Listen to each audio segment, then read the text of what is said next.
Olá, bebês! Boa tarde!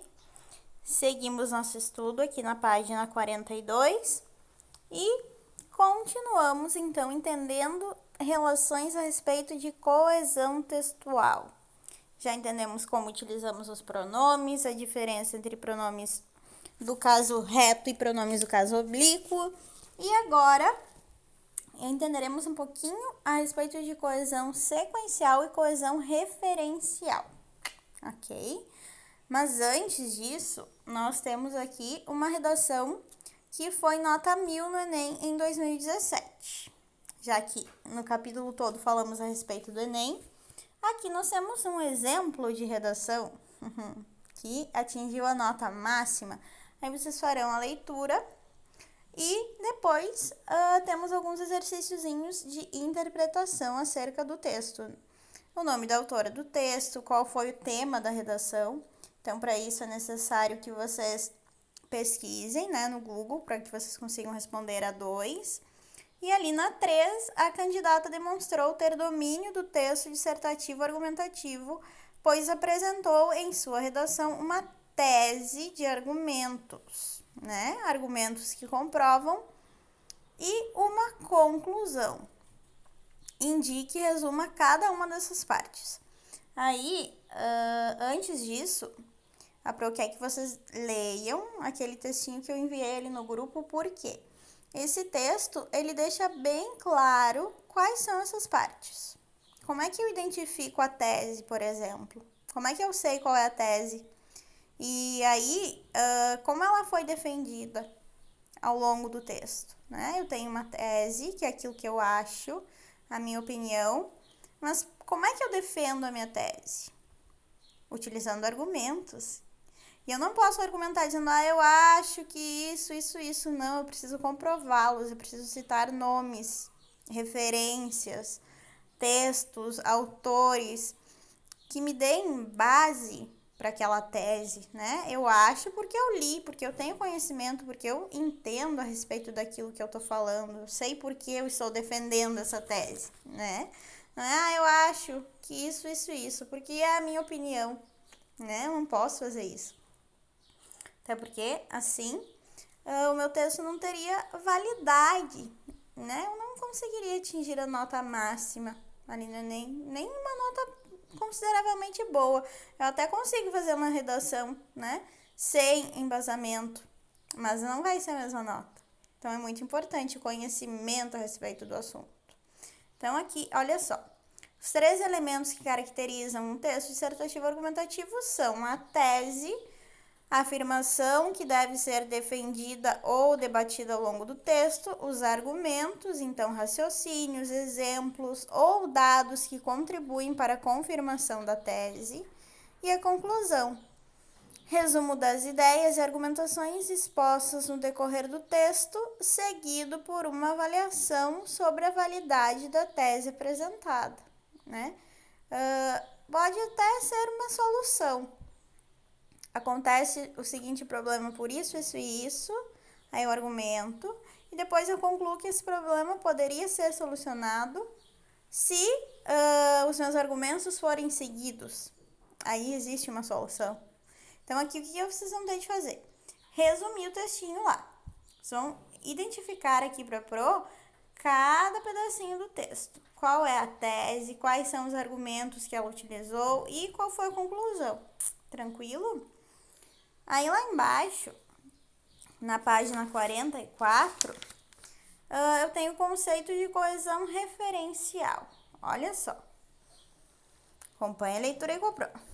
Para que um texto possa transmitir narrativas, informações, explicações, reflexões, ordem ou emoções, é necessário que haja harmonia e conexão entre os diversos elementos textuais. Desse modo, estabelece-se a coesão textual, que garante a clareza e possibilita o desenvolvimento dos temas abordados. Uma das formas de se fazer essa ligação é empregando palavras que retomem outras, evidenciando a relação entre elas. Então, referencial é tudo aquilo que faz referência. Por que nós estudamos os pronomes, né? Porque os pronomes, eles fazem parte da coesão referencial. Eles retomam, né? Para que eu não precise repetir a mesma palavra inúmeras vezes, o mesmo substantivo, eu uso o pronome ele, né? Se aquele substantivo for um objeto, aí eu uso os pronomes do caso oblíquo, os átomos e os tônicos, mas sempre retomando os pronomes possessivos, fazendo referência ao possuidor. Então, é para isso que existe a coesão referencial, para o meu texto não ficar repetitivo. Eu uso esses elementos de coesão referencial para situar o leitor naquilo que eu estou falando. Então, para se construir a coesão, permite-se também utilizar palavras que retomem ou anunciem informações contidas no próprio texto. Lembram lá do este, esse? Eu uso este, uso te, né? Esta, sempre que eu ainda não citei. Eu vou citar o problema, então digo o problema é este. 2 pontos. Aí eu cito o meu problema. Se eu já citei, eu uso esse, né? Então, também para situar aquilo que vem e aquilo que já veio. Ok? Como pronomes pessoais, possessivos e demonstrativos. Além de expressões que indicam localização acima, abaixo, anteriormente, aqui, a seguir. Esses mecanismos específicos, esse mecanismo específico de conexão entre as partes do texto é denominado coesão referencial. Então tá, tranquilo. Tudo aquilo que faz referência.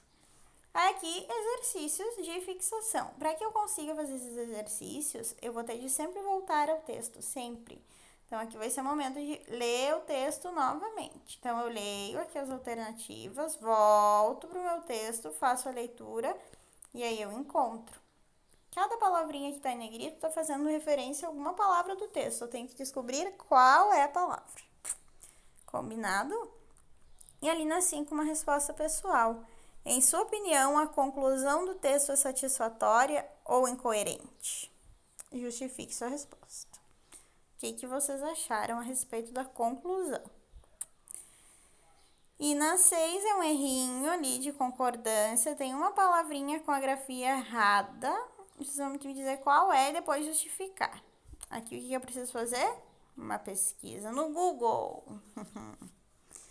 Ou participar da aula no Meet. Aí nós resolvemos juntos. Combinado?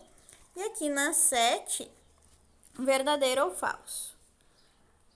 Sobre o gênero dissertativo argumentativo solicitado frequentemente em provas do Enem, assinale V para as verdadeiras e F para as afirmativas falsas. Então, vocês vão ler todas as afirmativas e vão dizer para a prova qual é a correta e qual é a equivocada. Super tranquilo também. Virando a página, lá na página 46, eu tenho aqui coesão sequencial. Coesão sequencial é um pouquinho diferente da referencial. Vamos entender agora o que diferencia as duas. Em um texto, as ideias progridem por meio de relações textuais, que facilitam a compreensão e a produção de sentido. Tais conexões ocorrem por meio de conjunções ou expressões indicativas que estabelecem paralelos ou dissonâncias entre as ideias apresentadas. Como assim? Esses termos, chamados de conectores textuais, são responsáveis pela coesão sequencial, isto é, pelo nexo e pelo desenvolvimento das ideias expostas. São exemplo dos conectores textuais: contudo, porém, portanto, nessas circunstâncias, frente a isso, a partir disso, em suma e pelo contrário. Como assim fazem nexo e vão desenvolvendo as ideias expostas?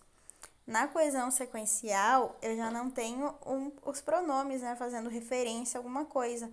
Na coesão sequencial, eu tenho os conectores, né? Geralmente eu tenho aquelas preposições, as conjunções, né? Grande parte das vezes as conjunções, que fazem um gancho.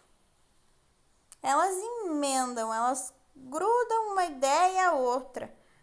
E às vezes elas concordam, às vezes elas discordam, né? Ó, contudo, porém, eu acredito que a educação no Brasil tem muito a melhorar, né? Logo, frente a isso, é necessário. E aí eu exponho uma ideia, um argumento. Aí eu digo, a educação no Brasil é satisfatória, porém, é preciso melhorar em muitos aspectos, né? Porém, né? Mas é diverso. Apesar disso, ainda há muito para melhorar. Então, essa coesão sequencial. Eu vou amarrando as ideias, eu vou amarrando os parágrafos um ao outro, não deixa ele solto ali, perdido. Eu concluo uma ideia e eu começo outra explicando, fazendo uma conexão entre elas. Certinho?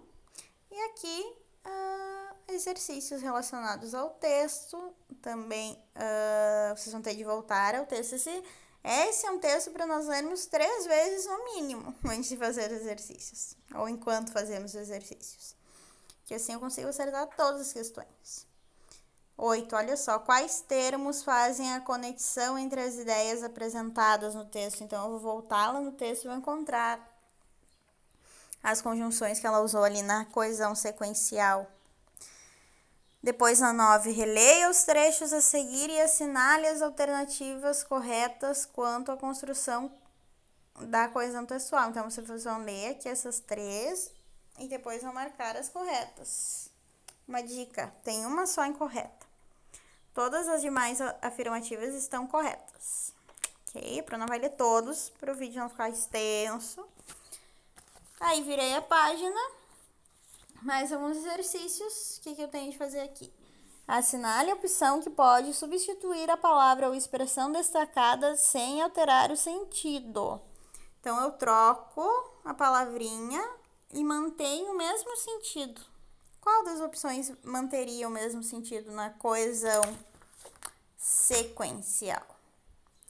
E aqui, um exercício de pesquisa, ali na número 11, cite conectores textuais que expressam a ideia de adição, inclusão, oposição, afirmação e igualdade. Tranquilo, amores, a vida da pro. Depois, virando a página, mais palavrinhas. Aí, isso é legal, esse exercício é bacana porque eu vou entendendo qual é a ideia que cada conjunção expressa, né? Como é que eu faço essas amarras no meu texto? Quando chegar a minha vez de fazer o Enem, eu já sei, eu já tenho essa noção. Que palavra utilizar para expressar aquilo que eu quero dizer? E assim, meu texto vai ficando cada vez melhor. Aí na 12, depois que eu já entendi como cada uma funciona, eu vou completar as frases, atentando para o sentido expresso pelo conectivo. Então, a frase aqui, ela termina no conectivo e eu tenho que continuar. Minha irmã é estudiosa, porém, tem muita preguiça? Um paradoxo? E aí, eu faço ali.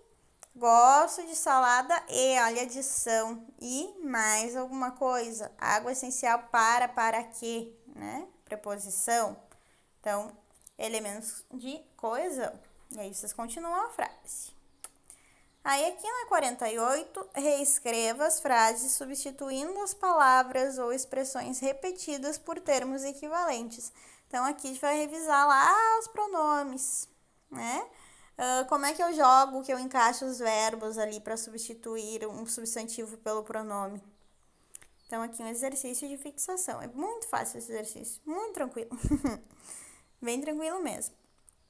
E olha só, no estudo da coesão é importante perceber como algumas palavras podem estruturar o texto de forma adequada, atribuindo-lhe o sentido desejado. Por isso, é primordial compreender o sentido que cada conjunção expressa, né?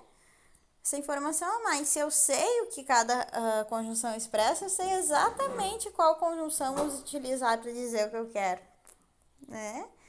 Foi o que essa senhora, que tirou nota 1000 no Enem, fez.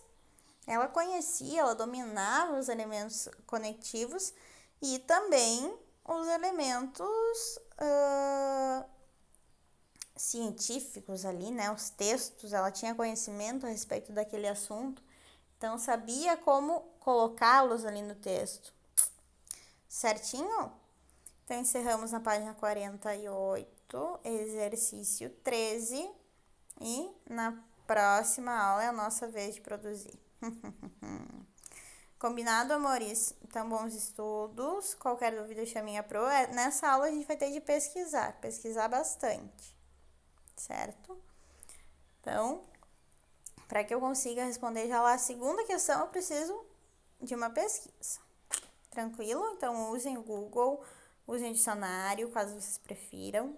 E mãos à obra. Bons estudos. Qualquer dúvida, chame a pro.